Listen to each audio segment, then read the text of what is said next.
रायगड महाराष्ट्रासह देश विदेशातील ताज्या बातम्या पाहण्यासाठी मॅक्स इंडिया लाईव्ह चॅनलला सबस्क्राईब करा आणि बेल आयकॉन दाबायला विसरू नका. महायुती सरकारने मोठा गाजावाजा करत लाडकी बहीण योजना सुरू केली. आता सरकारच्या तिजोरीवर ताण पडतोय म्हणून जी एसटी मध्ये सवलत देण्यात आली ती 50% ती देखील बंद करणार असल्याचे त्यांचेच मंत्री प्रताप सरनाईक यांनी सांगितलं आहे. काय सांगणार? खरं तर आम्ही सुरुवातीला सांगितले की सरकारने निवडणुकीच्या तोंडावर जनतेचा जो विश्वासघात केला, लाडक्या बहिणीचा विश्वासघात केला, ते आम्ही सुरुवातीपासून सांगत होतो आणि त्याचे परिणाम आता आपण पाहतो आहे.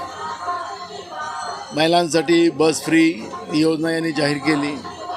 आता त्याच्यामध्येही ज्यांना लाडक्या बहिणीची योजनेचा लाभ मिळतात त्यांना त्याच्यातून वगळलं जाईल अशा पद्धतीचं सरकारकडून वक्तव्य येत असेल तर हा लाडक्या बहिणीशी धोका आहे. आता लाडक्या बहिणीची संख्या कमी केली जात आहे.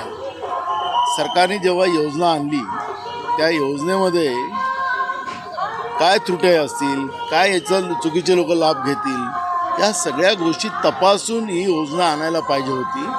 पण मताच्या लालचीपोटी आणि सत्तेची हाव असलेल्यामुळे या महायुती सरकारने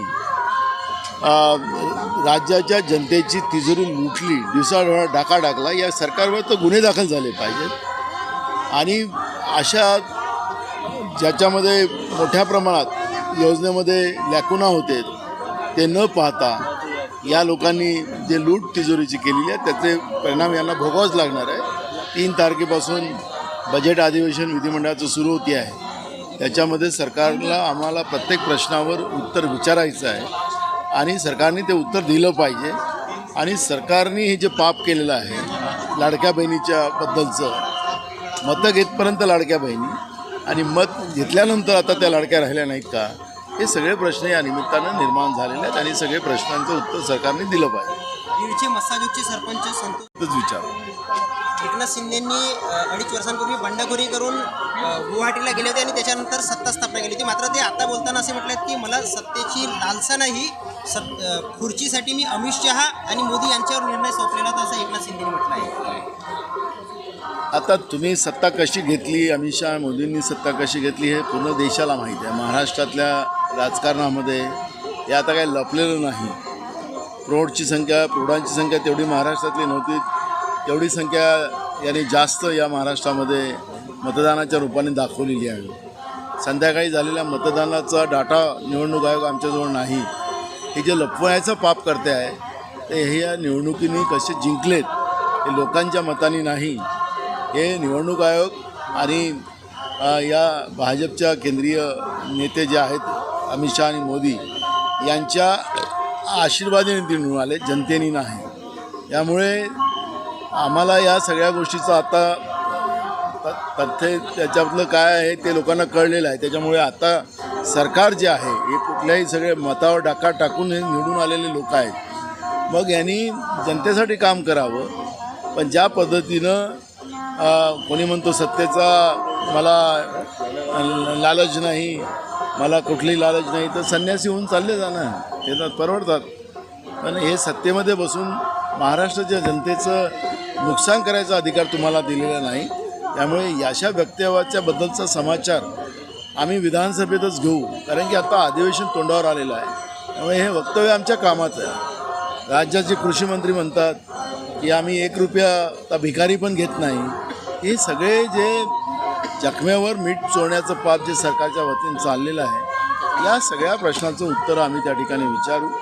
आज शिवरात्रीचा दिवस आहे, त्यामुळे मी शिवभक्तीमध्ये आम्ही आहोत.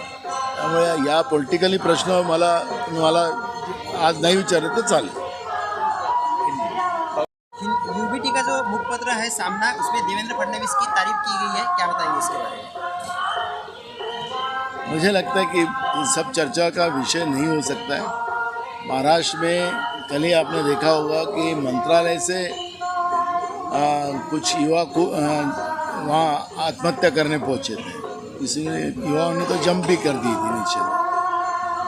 तो आज महाराष्ट्र में किसानों के प्रश्न हैं, बेरोजगारी के प्रश्न हैं, महंगाई के प्रश्न हैं. महाराष्ट्र में आज ग्रामीणों या शहरी एरिया में रास्ते नहीं हैं, गड्ढों के रास्ते हैं. ये पीने का पानी का प्रश्न है। महाराष्ट्र में जो पानी मिलता है वो दूषित पानी है, उससे बीमारियां बड़े पैमाने में बढ़ती जा रही है। तो महाराष्ट्र बेहाल है। तो इसलिए पॉलिटिकल यूबिलिटी ने क्या लिखा उसके ऊपर जाने से महाराष्ट्र की जनता का प्रश्न हमारे लिए सबसे बड़ा महत्व का है और जनता की लड़ाई काँग्रेस लड़ेगी। नीलम गोरेंनी उद्धव ठाकरेंमध्ये 2 मर्सिडीज दिल्यानंतर 1 पद मिळतं असं वक्तव्य केलं होतं. त्याचं सगळ्या स्तरावरून निषेध झाला. मात्र स्वतः उपमुख्यमंत्री एकनाथ शिंदे यांनी त्यांची पाठराखण केली आहे आणि खरं बोललं तर मिरच्या झोंबले का असं म्हटलं आहे. बघा,